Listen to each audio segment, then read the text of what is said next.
स्वागत है आप सभी का मेरे YouTube चैनल ट्रेड टुगेदर पे। आज मैं आपको एक्सप्लेन करूंगा कि सपोर्ट और रेजिस्टेंस क्या होता है, कैसे वर्क करता है और बनता कहाँ पर है, इसको मार्क कैसे करते हैं और इसके बनने के पीछे की साइकोलॉजी क्या होती है। अगर आप इस वीडियो को पूरा एंड तक देखते हो तो मैं आपको गारंटी के साथ कह सकता हूँ कि इसके बाद आपको कोई और वीडियो देखने की ज़रूरत नहीं पड़ेगी। इसलिए वीडियो को पूरा देखें, स्किप ना करें। तो बिना देरी करते हुए वीडियो की शुरुआत करते हैं। सबसे पहले सपोर्ट और जो रेजिस्टेंस है ये कोई एक चीज़ नहीं है, ये एक अलग अलग चीज़ है। सपोर्ट अलग होता है और जो रेजिस्टेंस है वो अलग होता है। मैं आपको एग्जांपल के साथ समझाता हूँ। मान लीजिए यहाँ पर कोई सरफेस है और यहाँ पर आप एक बॉल फेंकते हो। बॉल यहाँ पर गिरने के बाद यहाँ टप्पा खाते खाते यहाँ पर ही रुक जाती है। ये है सपोर्ट। ऐसा ही सपोर्ट करता है। मान लीजिए ये सपोर्ट है, यहाँ पर प्राइस नीचे गिरता हुआ आ रहा है, यहाँ पर नीचे गिरते गिरते यहाँ पर पहुँचेगा और सपोर्ट पर पहुँचने के बाद यहाँ से प्राइस ऊपर चला जाएगा। इसे बोलते हैं स्ट्रॉन्ग सपोर्ट। अगर इसे ऑपोजिट देखो, इसके ऑपोजिट कैसा होगा। मान लीजिए ये कोई सरफेस है, यहाँ पर आप बड़ा सा पत्थर फेंकते हो। बड़ा सा पत्थर फेंकोगे तो ये सरफेस क्या होगा, टूट जाएगा और ये इसको तोड़ता हुआ नीचे चला जाएगा। ऐसा ही चार्ट पे होता है। जैसे मान लीजिए कोई सपोर्ट है, बड़ी बड़ी रेड कैंडल्स बनती हुई आ रही हैं और ये यहाँ पर एक ही कैंडल बनती है और इसको पूरा तोड़ देती है। इसका मतलब क्या होता है, इसका मतलब ये होता है कि ये जो सपोर्ट है ये एक वीक सपोर्ट है। जो मैं पहले समझाया था आपको, ये वैसे प्राइस तो ऊपर चला जाता है, ये होता है स्ट्रॉन्ग सपोर्ट और ये होता है वीक सपोर्ट। मैं आपको रेजिस्टेंस के बारे में समझाता हूँ। जैसे मान लीजिए ऊपर एक सरफेस है, यहाँ पर आपने बॉल फेंकी, यहाँ पर टप्पा लगने के बाद नीचे आ गई। ऐसा ही प्राइस के साथ होता है। मान लीजिए यहाँ प्राइस ऐसे ऐसे करके बढ़ा, ऐसे बड़ा रेजिस्टेंस के पास पहुंचा, फिर वहाँ पहुंचने के बाद प्राइस यहाँ से नीचे की तरफ आ गया। ये क्या हो गया, ये हो गया एक स्ट्रॉन्ग रेजिस्टेंस। अब ये वीक रेजिस्टेंस कैसा होता है मैं आपको वो बताता हूँ। मान लीजिए ये कोई सरफेस है और आपने यहाँ पे जोर से पत्थर फेंका जो इसको यहाँ से छेद करता हुआ तोड़ता हुआ ऊपर की तरफ चला गया। ऐसा ही प्राइस करता है। जैसे मान लीजिए ये वही वीक रेजिस्टेंस है, यहाँ पर से बड़ी बड़ी ग्रीन कैंडल्स बनती हुई आ रही हैं ऊपर की तरफ और ये इसको एक ही कैंडल पे तोड़ता हुआ ऐसे करके ऊपर चला जाता है। इसका मतलब ये होता है कि ये जो रेजिस्टेंस है ये एक वीक रेजिस्टेंस है और यहाँ पर जो सेलर्स हैं वो यहाँ पर वीक हैं। अगर यहाँ पर सेलर जो है ज़्यादा होते या एग्रेसिव होते तो यहाँ पर प्राइस पहुँचने के बाद फिर से नीचे आ जाना था। मैं आपको एक और चीज़ बताता हूँ जहाँ से सपोर्ट से प्राइस जो है ऊपर चला जाता है और रेजिस्टेंस से प्राइस नीचे आ जाता है। वो कंसेप्ट होता है हमारा सप्लाई और डिमांड का। अब जिस चीज़ की सप्लाई ज़्यादा है, मान लो अनलिमिटेड सप्लाई है, रोज़ के रोज़ बनती जा रही है और डिमांड जो है उसकी कम है, उसकी जो प्राइस होगी वो धीरे धीरे करके नीचे चलती जाएगी या बहुत ही कम ऐसे ऐसे करके बढ़ेगी, ज़्यादातर वो गिरेगी ही।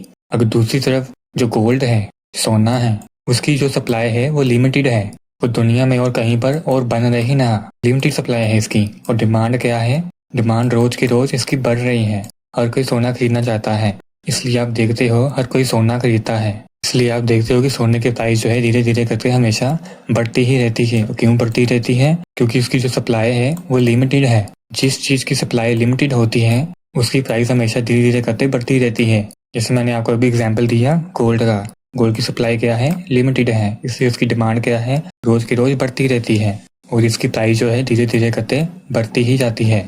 मैं आपको चार्ट पे समझाता हूँ कि सपोर्ट और रेजिस्टेंस मार्क कैसे करते हैं, ढूंढते कैसे हैं। मैंने क्या बताया था, सपोर्ट क्या था जहाँ से प्राइस बढ़ता था और जो रेजिस्टेंस क्या था जहाँ से प्राइस गिरता था। अब यहाँ पर देखो आपको दिख रहा है, यहाँ पर से प्राइस बढ़ा, ये हमारा सपोर्ट हो गया, यहाँ पर से प्राइस बढ़ा, ये हमारा सपोर्ट हो गया और यहाँ से प्राइस नीचे गिरा, यहाँ से भी गिरा, यहाँ से भी गिरा, ये हमारे क्या हो गए, रेजिस्टेंस हो गए। अगर आप ऐसे ही अकेले अकेले लेवल को मार्क करते रहोगे तो इससे तो बहुत ज़्यादा सपोर्ट रेजिस्टेंस हो जाएंगे और चार्ट पे बहुत ज़्यादा खिचड़ी मच जाएगी और आपको कुछ समझ में ही नहीं आएगा। इस लाइन का और डिसएडवांटेज होता है, मैं आपको बताता हूँ। कुछ लोग क्या करते हैं, लाइन को ड्रॉ करते हैं ना। आपको लाइन को ड्रॉ कहाँ से करना है अभी वैसे बता देता हूँ आपको। यहाँ पर सेकंड ऑप्शन में जाना है, सेकंड ऑप्शन में जाने के बाद यहाँ को नीचे दिखेगा हॉरिजॉन्टल लाइन, इस पर क्लिक करना है। इस पर क्लिक करके आप ऐसे मार्क कर सकते हो और इसे ड्रॉ कर सकते हो। इसका शॉर्टकट भी होता है, यहाँ पे इसको क्लिक करोगे तो यहाँ पर आ जाएगा। देखो यहाँ पर क्लिक किया, ये यहाँ पर आ गया, ये होता है इसका शॉर्टकट। देखो इस लेवल को मार्क किया आपने, प्राइस यहाँ पर देखो नीचे पहुंचा ही नहीं, थोड़ा ऊपर से ही रिवर्ट हो गया। ये इसका डिसएडवांटेज होता है कि लाइन तक कई बार प्राइस पहुंचता नहीं है, थोड़ा बहुत ऊपर से ही ऊपर चला जाता है। ये इसका बहुत बड़ा डिसएडवांटेज है, इसलिए हम इसका एडवांस वर्जन यूज करते हैं जिसको हम बोलते हैं सपोर्ट जोन। वो एक जोन की तरह होता है, वो बताता हूँ मैं आपको। इसको डिलीट कर देता हूँ। अब जोन को कैसे मार्क करना है उसके लिए आपको आना है यहाँ पर सिक्स्थ ऑप्शन पे आने के बाद आपको एरो पे क्लिक करना है।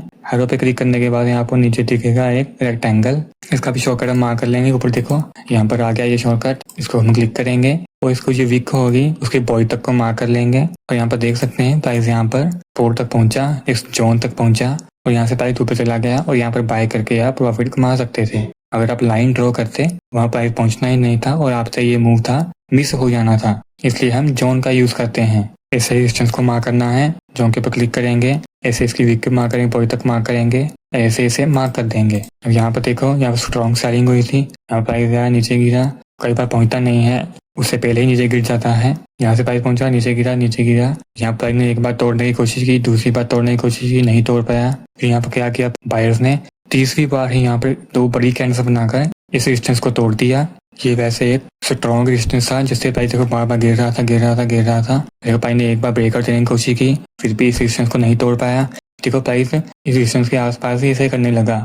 जब भी ऐसा करते लगे सबको आपको समझ जाना है यहाँ पर ये जो रेजिस्टेंस है ये टूटने वाला है, प्राइस यहाँ से ऊपर जा सकता है। देखो प्राइस दोबारा तोड़ने की कोशिश की, फिर भी रेजिस्टेंस को नहीं तोड़ पाया। तीसरी बार प्राइस ने दो बड़ी बड़ी कैंडल बनाकर इस रेजिस्टेंस को तोड़ दिया। प्राइस यहाँ से कितनी तेजी से ऊपर चला गया। ये लाइव चार्ट है कुछ ही दिन पहले का, मैं आपको कोई पीछे से नहीं दिखा रहा हूँ, सब कुछ लाइव पे समझा रहा हूँ। ये तो हो गया एक स्ट्रॉन्ग रेजिस्टेंस, आपको बताता हूँ स्ट्रॉन्ग सपोर्ट। यहाँ पर आपको क्या दिख रहा है, यहाँ पर दिख रहा है प्राइस यहाँ पर एक बार ऊपर गया, दूसरी बार ऊपर गया और यहाँ पर तीसरी बार भी यहाँ से ऊपर जाने की कोशिश की, तीसरी बार भी यहाँ से ऊपर गया। तो क्या करोगे, जोन को सिलेक्ट करोगे, जोन को सिलेक्ट करने के बाद जहाँ से प्राइस ऊपर गया है वहाँ पर मार्क करोगे, ऐसे करके मार्क करोगे, जोन को कैंडल बॉडी तक ड्रॉ कर दोगे।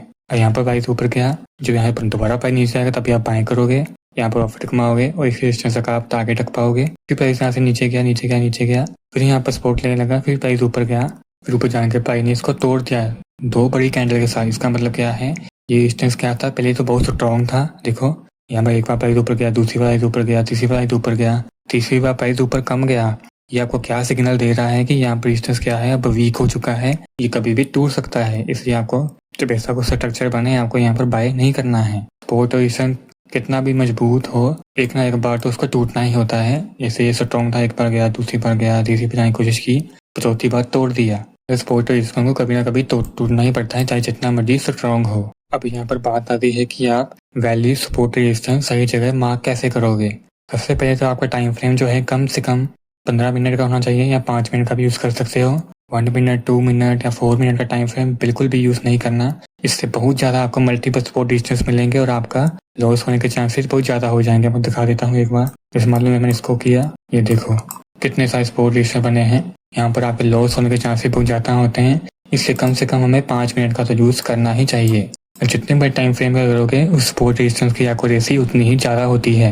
और जैसे मान लो मैंने 59 फ्रेम का यूज़ किया है, यहाँ पर मुझे दिखा यहाँ पर काफ़ी सेलिंग हुई थी। यहाँ पर मैंने एक जोन मार्क कर दिया, देखो यहाँ से 2 बार, 3 बार, 4 बार, 5 बार गिरा है। अब इसे मान लो डिमांड जोन था, जैसे मान लो यहाँ पर एक रेजिस्टेंस जोन था, मैंने इसको मार्क किया, यहाँ से प्राइस ऊपर गया, प्राइस ऊपर ही चला गया। ऐसे ही हमें मार्क करना है। ऐसे अगर आप बीच में ही मार्क करोगे तो आपको देखो यहाँ पर ऊपर गया, फिर ऊपर गया ही, नीचे आ गया, ऐसे गया, यहाँ इस जगह पर आपके लॉस होने के चांसेस बहुत ज़्यादा होते हैं। इसलिए आपको बड़े टाइम फ्रेम पर सपोर्ट और रेजिस्टेंस मार्क करने हैं ताकि उसकी एक्यूरेसी ज़्यादा रहे और आपके जो है लॉस होने के चांसेस जो हैं वो कम हो जाएं। मैं आपको एक बार बड़े टाइम फ्रेम पर मार्क करके बता देता हूँ। जैसे आप देखो, जैसे मान लो मैं यूज़ करता हूँ डेली टाइम फ्रेम का। डेली टाइम फ्रेम पे कैसे मार्क करूँगा मैं, अब यहाँ पर देखो, यहाँ पर सपोर्ट था, प्राइस ऊपर गया, यहाँ पर मैंने इस जोन को मार्क किया, ऐसे करके मार्क किया और प्राइस यहाँ से आया, यहाँ पर थोड़ा बहुत साइडवेज रहा। साइडवेज का मतलब क्या होता है कि मार्केट जो है यहाँ पर ऐसे ऐसे कर रहा है, पर कहीं ऊपर नहीं जा रहा, कहीं नीचे नहीं जा रहा। इसका मतलब होता है मार्केट साइडवेज कर रहा है, साइडवेज रह रहा है, जहाँ बोल सकते हो कंसोलिडेशन में रह रहा है। और यहाँ पर देखो सपोर्ट बनाया, यहाँ से प्राइस दोबारा आया, प्राइस यहाँ से कितना ऊपर चला गया, ये आपको 4 पे समझ नहीं आया कितना गया है ऊपर, मगर मार्केट बताता हूँ। ये यहाँ से कम 17% ऊपर चला गया है। अब एक और चीज़ समझो, मान लो आपने डेली टाइम फ्रेम में मार्क किया है सपोर्ट को, यहाँ इसने कितने % का रिटर्न दिया है, कम से कम 17% का रिटर्न आपको दिया है।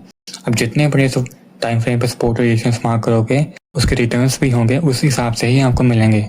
जैसे मान लो मैंने आपको 50 मिनट टाइम फ्रेम मार्क करके बताया था, यहाँ पर 54 मार्क किया, यहाँ पर कितना रिटर्न मिला हमें, यहाँ पर हमें कम से कम 1% का रिटर्न मिला। और हमें यहाँ पर डेली पे कितना रिटर्न मिल रहा था, डेली पे हमें यहाँ पर 17% का रिटर्न मिल रहा था। इसका मतलब क्या है, जितने बड़े टाइम फ्रेम पर सपोर्ट रेजिस्टेंस मार्क करोगे आपको रिटर्न्स भी उतने ज़्यादा मिलेंगे, जितने छोटे सपोर्ट रेजिस्टेंस में मार्क करोगे आपको उतने कम रिटर्न्स मिलेंगे।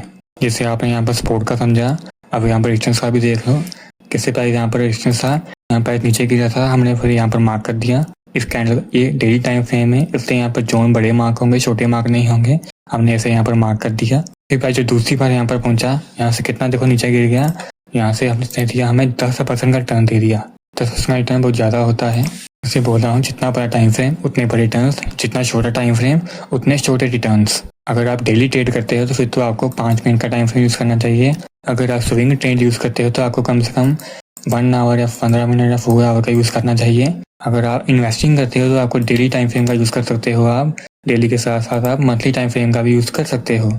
इस वीडियो में मैंने आपको ये भी बता दिया है कि सपोर्ट और रेजिस्टेंस बनते कैसे हैं, मार्क कैसे करते हैं, होता क्या है, उसके पीछे की साइकोलॉजी क्या है, टूटता कब है, टूटता कब नहीं है, वैलिड कब मार्क करना है और कितने टाइम से मार्क करोगे, कितने रिटर्न्स मिलेंगे। आपको मैंने ये सब चीज़ें एक ही वीडियो में बता दी हैं। उम्मीद है आपको सब कुछ समझ में आ गया होगा। अगर आपको वीडियो अच्छी लगी हो तो लाइक करें और भी ट्रेडिंग के नॉलेज को बढ़ाने के लिए मेरे चैनल को सब्सक्राइब करें। अब मिलते हैं नेक्स्ट वीडियो में। Thank you for watching.